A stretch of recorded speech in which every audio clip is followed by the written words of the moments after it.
We're going to try it again. We're going to try it again. We're going to try it again.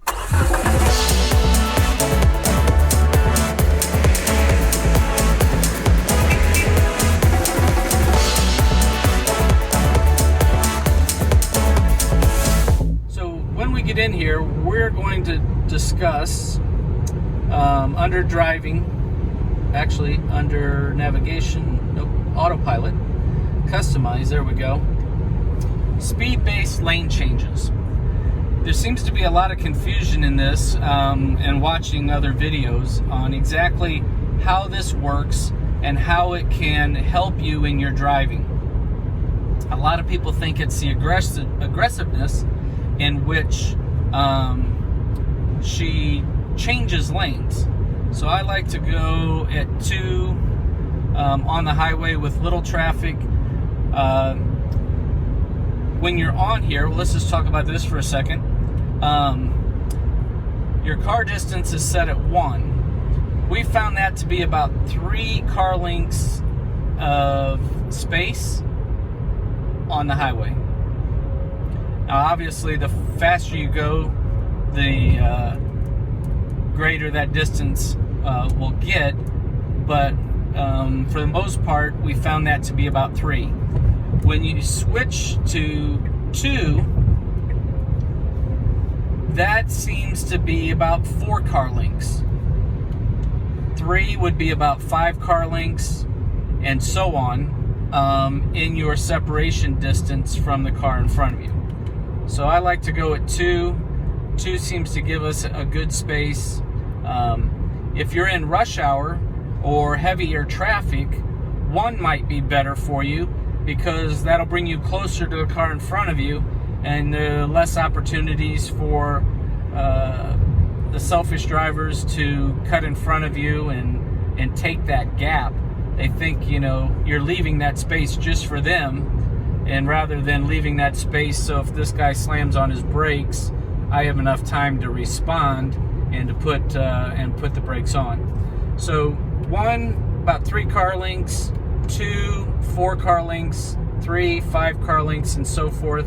We really haven't gone up past that, but that kind of gives you an idea on where you want to be in your distance settings for the type of traffic that you're in. Like I said, if you're in rush hour or you got all the crazies out with you, 1 might be better. It limits that gap so that you don't have people cutting in front of you, because you know as soon as they do, they want to slam on their brakes, and then you don't have that distance to react. So it's a little bit different responsive time for you.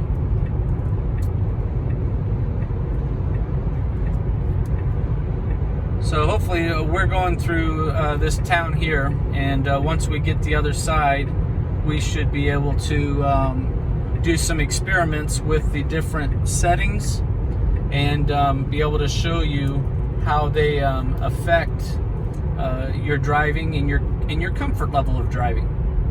So when you click on here, navigate on autopilot can customize to your preferences, including 4 settings for speed-based lane changes: disabled, mild, average, or Mad Max. Now, when I first thought about this, I thought Mad Max reverted me back to my days when I lived in New Jersey, right across from Manhattan, and all of those taxi cab drivers were driving like they were in Mad Max mode.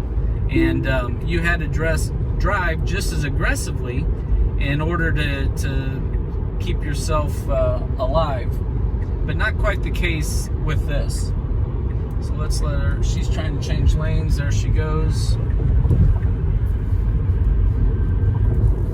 All right. When enabled, navigate on autopilot will suggest lane changes into faster moving lanes in the event that your Model 3 is traveling slower than your desired set speed.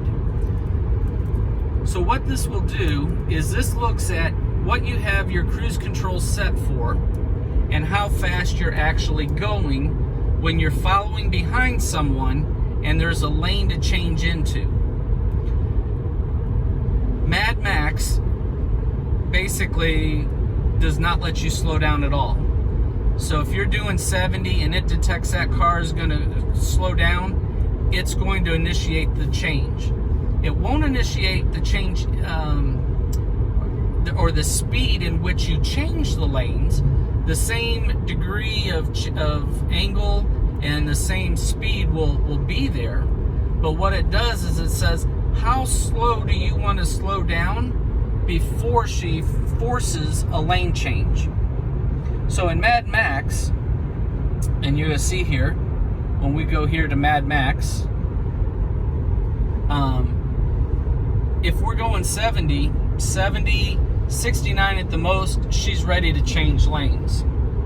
Now, if we changed it to average, she's going to slow down a couple of miles before she gets to the point where she wants to change the lane. So we're still in kind of heavy traffic, and our lane changes are still being affected by the cars that want to do 85 miles an hour down the highway. And so once we get out of town here a little bit, we should have a little bit better ability to demonstrate this. So let's slow down here a little bit. We've lost a couple cars behind us. We're going to give a gap over. Let's see if she'll change back out of the passing lane. And we're going to go back to Mad Max, and we're going to actually show you how this does. So she's taking her sweet time and getting out of the passing lane. So let's initiate and send her back over. Now we've got a distance ahead of us, so let's kick up the speed. And as we get close to this truck, we're going to see the difference in our set speed cruise control versus our actuality. So there we are. We're at 70. Our cruise is at 70. And we might have to go up a little bit faster to catch this tractor trailer. Now that we've come out of town, speed has increased and everybody's taken off. I guess they just left us behind.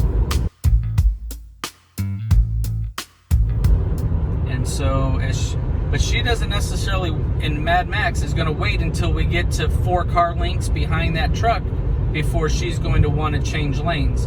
Because on Mad Max, she's going to move before we even slow down. She's got that desire to change lanes. She highlights the lane, says I want that lane, and then she takes it.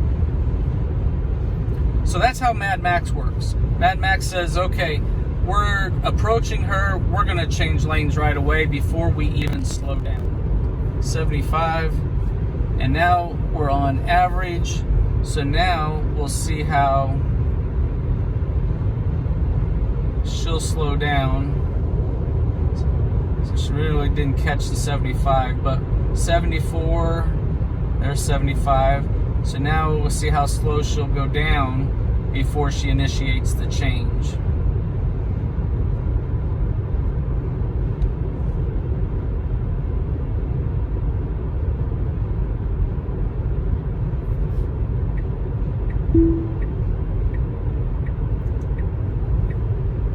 So that time she was at 68. Normally she doesn't go down that far on average. We're going to try it again. Although that hill kind of messed up our challenge.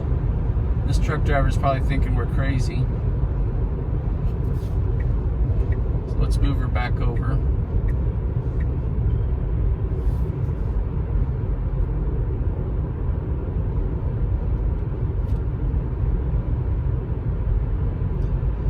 So I have to back up enough to where I can get up to my cruising speed before the distance settles or draws close. So why does this make a difference? Well, in Mad Max, if she's thinking that she's going to change lanes at the slightest bit of any slowing down, then you're going to go back and forth into lanes. You're going to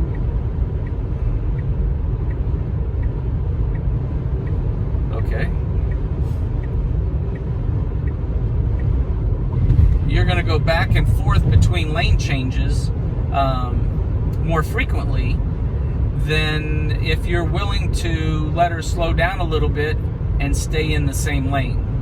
So Mad Max is the point of being more aggressive and changing over due to your speed change, versus mild, she may go down 7-8 miles before she decides to go around the slower traffic that's in front of you. All right, so we've moved it to average. Now we're going to see how far she's going to slow down. There she goes. It was at about 5 miles. We'll try again here.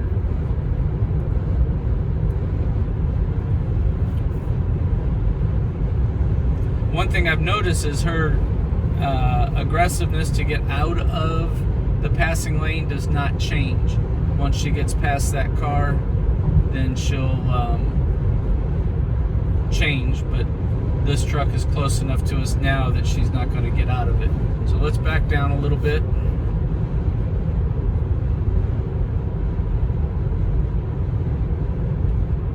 Now she's increasing distance, so let's get over back behind her. Let's go down a few more miles. Now we're getting into more traffic. There's so many things. It's hard. It'd be a lot of editing with this to get these shots the way we want to show. We're going to try it again here. We're on average, and we've been fighting with traffic a little bit, but we will edit out these mishaps and give you a nice visualization of how this works. So we're doing 75.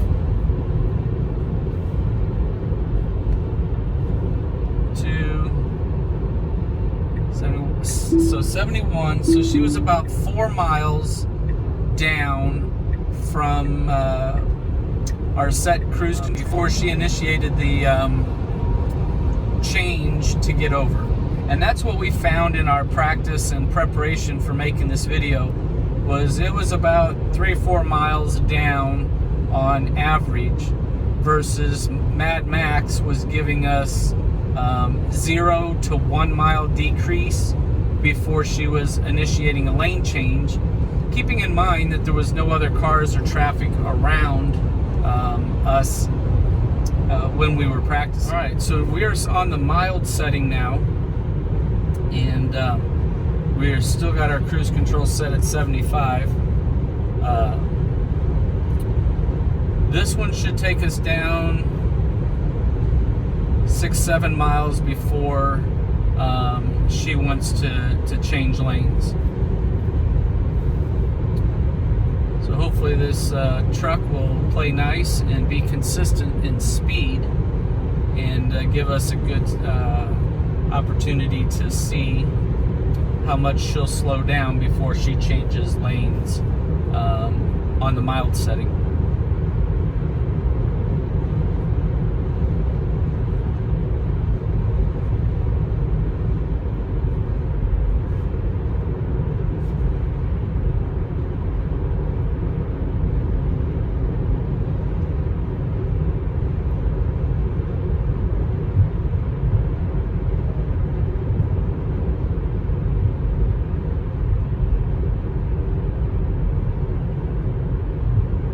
Still no traffic behind us, so she's able to change.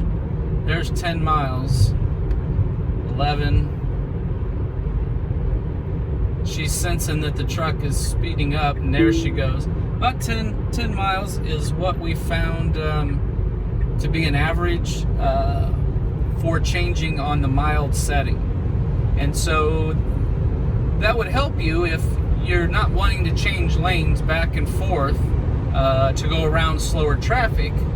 If that bothers you, watching her change over and then change back out of the passing lane, you have that ability to change your car to your comfort level. So if you're on Mad Max, she sees that car to start to slow down and you're within your following distance, she's going to change over. If you're on average, she's going to go down, close to 5 miles before she changes. And on mild, it seems to be about 10 miles that she will slow down before she changes lanes.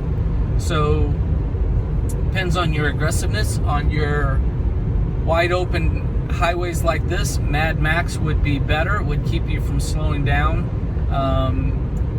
as much. If you've got a little bit more traffic and you don't want the aggravation of double checking her to make sure the lane's clear before she goes around slower traffic and then moving back, then average or mild might be more accommodating for you. And that's the great thing about our channel, is we're going to actually teach you how to set her up so where she drives the way you feel comfortable in your driving.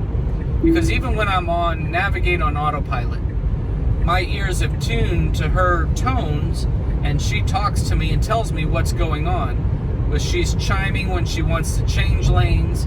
She chimes when she wants to get back. If she comes off of Navigate on autopilot, you get a different tone. If she comes off of autopilot altogether, you get a different tone, usually a big red steering wheel. And so you learn to listen to the tones and her talking to you. And I say her because my wife named her Tessie. And if you've named your car a male name, then it would be a him. But in our case, she talks to me and lets me know when she's doing something. And that's when I perk up and I check the mirrors, and I still will keep a good eye on her on what's going on. And I've really gotten comfortable with her in her lane changes because I know she's watching and she doesn't have any troubles in making lane changes. That's one thing that I've really developed a lot of trust in her. Exiting or entering highways or changing from one highway to another, she still has a little trouble, and every once in a while she'll throw a phantom braking, which I'm hoping that this next update, it's come out for a couple of people that I know, hopefully that will fix that phantom braking that we have. And I know that a lot of people are concerned about that, and sometimes it's simply because the car hasn't completely crossed over the line yet and it's still in your lane.